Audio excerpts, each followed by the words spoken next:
Assalamualaikum warahmatullahi wabarakatuh. Halo guys, perkenalkan nama saya Devi Evani dengan NIM 2402 14 50041. Saya dari kelas 2483B. Di sini saya akan menjelaskan mengenai Islam dan budaya Islam. Materi pertama yaitu mengenai pendekatan moderat dan inklusif. Islam di Indonesia berkembang melalui proses akulturasi yang mengadaptasi budaya lokal. Pendekatan ini melahirkan nilai-nilai Islam yang moderat, toleran, dan inklusif. Moderat sendiri berarti bersikap tengah-tengah, tidak ekstrim, dan mengedepankan keseimbangan antara nilai agama dan budaya. Contohnya, yaitu tradisi selamatan di Indonesia mencerminkan nilai moderasi karena menggabungkan ajaran syukur dalam Islam dengan budaya gotong royong masyarakat Jawa. Yang kedua, yaitu toleran. Toleran adalah sikap menghargai perbedaan keyakinan, adat, dan pandangan tanpa memaksakan kehendak sendiri. Dalam akulturasi agama dan budaya, toleransi menjadi kunci agar hubungan antar umat beragama dan antar budaya berjalan damai. Umat beragama yang saling membantu dalam kegiatan sosial tanpa mempersoalkan perbedaan keyakinan. Dan yang terakhir adalah inklusif. Inklusif berarti terbuka dan menerima keberagaman. Sikap ini menolak inklusivitas atau pandangan yang menutup diri dari pihak lain. Dalam konteks akulturasi, inklusif berarti menerima pengaruh budaya dan agama lain selain tidak merusak nilai dasar keagamaan dan kemanusiaan. Contohnya yaitu penggunaan musik dan bahasa daerah dalam kegiatan keagamaan untuk menjangkau masyarakat lokal tanpa mengurangi makna spiritualnya.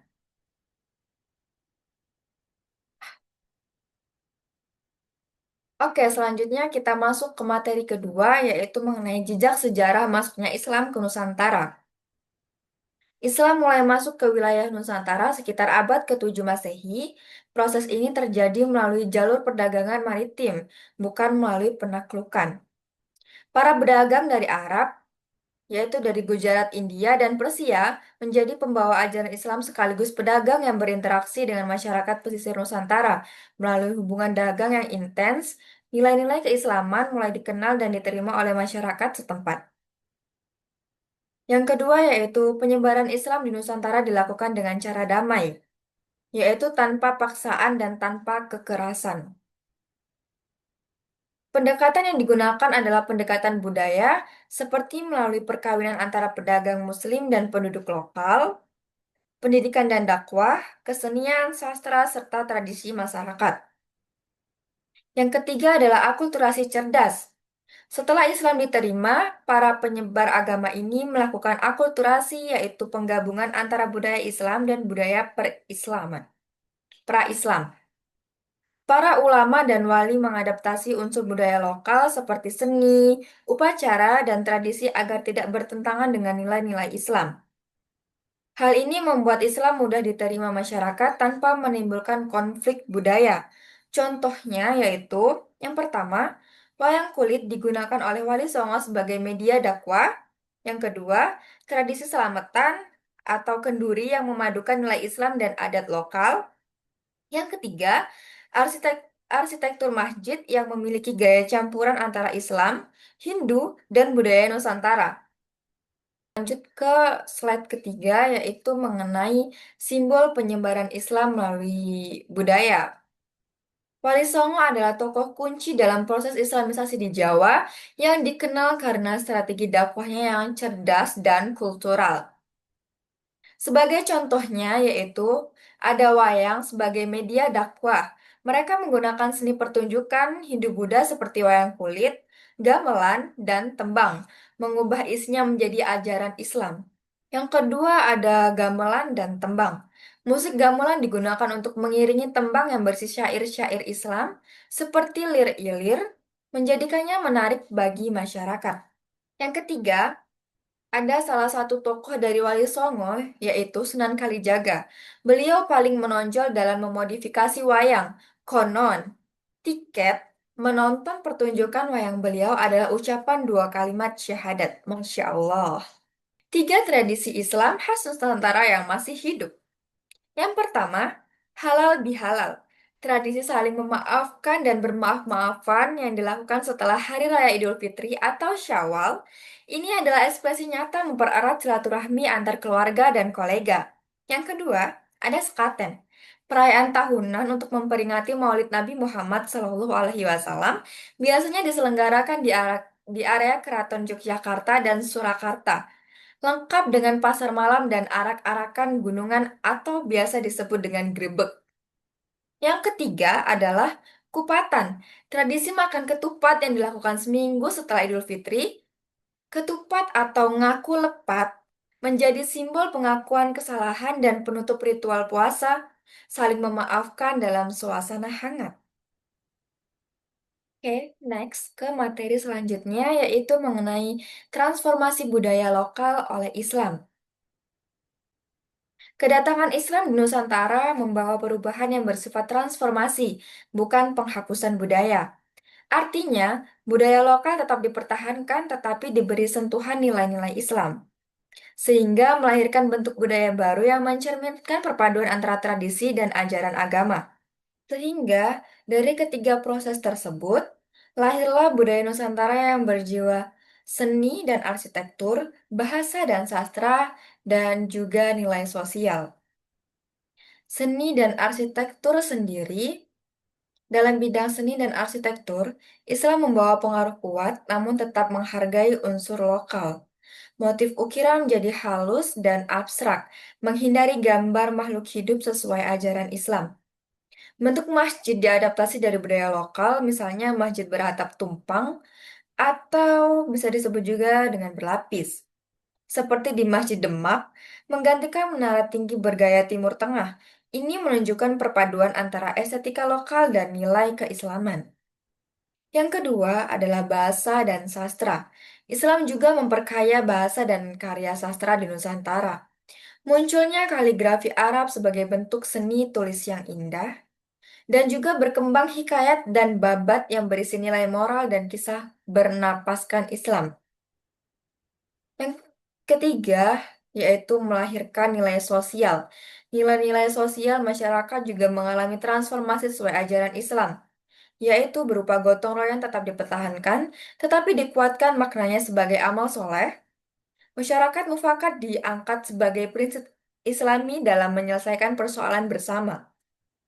Ini menunjukkan bahwa Islam tidak menghapus budaya sosial masyarakat, tetapi memperkuat dengan nilai keagamaan. Dan pada slide ini, kita membahas mengenai seni dan arsitektur khas Islam di Indonesia. Dapat terlihat ada beberapa gambar yang ditampilkan, salah satunya adalah Masjid Demak dan Masjid Agung Banten. Seringkali menampilkan atas tumpang atau bertingkat, yang merupakan adaptasi dari arsitektur para Hindu-Buddha. Elemen ini menunjukkan keunikan Islam di Indonesia. Oke, next pada slide berikutnya mengenai peran sentral pesantren dalam melestarikan budaya Islam.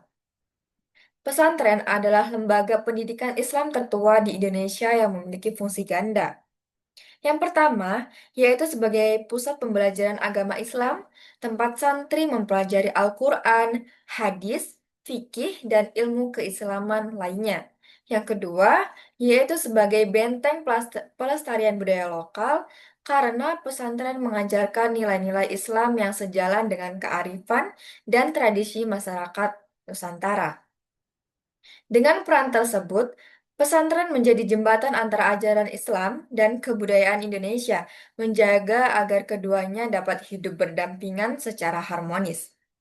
Peran sentral pesantren dalam melestarikan budaya Islam juga terdiri dari tiga peran, yaitu pendidikan integral, pelestarian budaya, dan regenerasi ulama. Yang pertama adalah pendidikan integral. Pesantren mengajarkan ajaran Islam klasik sambil mengintegrasikan dengan pengetahuan modern dan kearifan lokal. Tujuannya agar santri tidak hanya paham agama, tetapi juga mampu menghadapi perkembangan zaman dengan bijak dan tetap berpegang pada nilai-nilai Islam. Artinya, pesantren membentuk generasi yang religius, cerdas, dan berakhlak. Yang kedua yaitu pelestarian budaya. Pesantren juga berperan dalam menjaga dan mengembangkan tradisi kesenian, bahasa, serta etika sosial yang bernuansa Islami. Banyak pesantren yang melestarikan budaya seperti hadroh, marawis, solawatan, kaligrafi, dan sastra Islam. Maknanya, pesantren tidak menolak budaya lokal, tetapi menjadikannya sarana dakwah dan pembentukan norma dan pembentukan moral. Yang ketiga adalah regenerasi ulama. Pesantren menjadi tempat mencetak ulama dan tokoh agama yang berpegang teguh pada nilai-nilai Islam yang moderat atau tidak ekstrim, serta memahami pentingnya budaya lokal. Para lulusan pesantren hmm, para lulusan pesantren diharapkan menjadi penerus perjuangan dakwah yang mampu menjaga kerukunan, toleransi, dan nilai-nilai kebangsaan. Seluruh keseluruhan pesantren memiliki peran sentral dalam melestarikan budaya Islam di Indonesia. Dengan begitu, pesantren menjadi penjaga warisan spiritual dan budaya Islam Nusantara yang tetap hidup hingga kini. Oke, next pada slide ini kita akan membahas mengenai konflik dan harmoni. Meskipun Islam pada dasarnya adalah agama universal yang melampaui batas budaya, di Nusantara ia membuktikan kemampuannya untuk beradaptasi dan berintegrasi secara mendalam. Di antaranya yaitu bukan agama budaya. Apa sih? Kok bisa sih disebut bukan agama budaya? Karena Islam mempertahankan esensi dan ajaran pokoknya atau akidah dan syariah tanpa kompromi. Namun cara penyampaiannya disesuaikan dengan konteks lokal. Yang kedua adalah proses penetrasi damai. Strategi dakwah yang sabar dan persuasif menghasilkan akulturasi atau percampuran budaya tanpa menghilangkan jati diri asli dan asimilasi atau bisa disebut juga dengan peleburan unsur baru. Yang ketiga yaitu kekayaan hasanah, yaitu hasil dari proses harmonis ini adalah hasanah budaya Indonesia yang diperkaya menjadikannya salah satu manifestasi Islam yang paling unik di dunia. Pada slide terakhir, kita akan membahas mengenai warisan harmoni untuk masa depan. Materi kali ini menjelaskan bahwa Islam dan budaya Nusantara telah berpadu secara harmonis, menciptakan identitas bangsa yang unik, damai, dan penuh toleransi. Islam dan budaya Nusantara tidak saling bertentangan, melainkan saling memperkaya. Perpaduan ini menghasilkan warisan budaya dan spiritual yang khas Indonesia, yang menjunjung nilai toleransi, kebersamaan, dan moderasi. Kesatuan antara Islam dan budaya lokal inilah yang menjadi pondasi harmoni kehidupan berbangsa dan beragama di Indonesia. Perpaduan Islam dan budaya Nusantara telah menciptakan beberapa identitas bangsa yang khas, yaitu yang pertama, identitas unik, yang kedua, menjaga jati diri, yang ketiga, komitmen bersama. Yang pertama, kita akan membahas mengenai identitas unik. Apa sih identitas unik itu? Perpaduan Islam dan budaya Nusantara telah menciptakan identitas bangsa yang khas, yaitu masyarakat yang beriman, berakhlak, sekaligus menghargai keberagaman. Nilai-nilai seperti toleransi, gotong royong, dan saling menghormati tumbuh kuat sejalan dengan semboyan Bhinneka Tunggal Ika. Artinya, Islam di Indonesia memiliki wajah yang damai dan menghargai perbedaan budaya. Yang kedua, yaitu mengenai menjaga jati diri. Melestarikan tradisi Islam Nusantara berarti menjaga jati diri bangsa Indonesia agar tidak hilang oleh pengaruh globalisasi. Dengan mempertahankan nilai-nilai Islam yang berpadu dengan kearifan lokal, bangsa Indonesia tetap memiliki karakter kuat, bersatu, dan berkepribadian luhur. Ini menjadi dasar dalam memperkuat persatuan nasional. Yang ketiga, yaitu komitmen bersama. Kita semua memiliki tanggung jawab untuk menjaga dan mengembangkan warisan budaya Islam yang moderat dan inklusif. Dengan komitmen bersama, nilai-nilai Islam Nusantara akan terus menjadi pondasi bagi masa depan Indonesia yang damai, stabil, dan harmonis. Semangat ini penting agar generasi muda tetap menghargai keberagaman sambil memperkuat keimanan. Jadi, kesimpulan dari PPT saya pada hari ini yaitu masuknya Islam ke Nusantara terjadi secara damai melalui perdagangan dan interaksi sosial, sehingga ajaran Islam dapat berpadu dengan budaya lokal tanpa menghapus tradisi yang ada. Melalui sikap moderat, toleran, dan inklusif, para penyebar Islam berhasil menciptakan akulturasi budaya yang melahirkan identitas bangsa Indonesia yang religius, berakhlak, dan menghargai keberagaman. Pesantren juga turut berperan penting dalam menjaga dan melestarikan nilai-nilai Islam Nusantara melalui pendidikan, pelestarian budaya, serta pembentukan generasi ulama yang cinta tanah air. Insya Allah. Perpaduan Islam dan budaya Nusantara ini menjadi warisan berharga yang memperkuat jati diri bangsa, serta menjadi dasar bagi kehidupan masyarakat Indonesia yang damai, harmonis, dan berkepribadian luhur. Baik, mungkin itu saja presentasi atau pemaparan materi dari saya. Sekian, terima kasih. Dadah.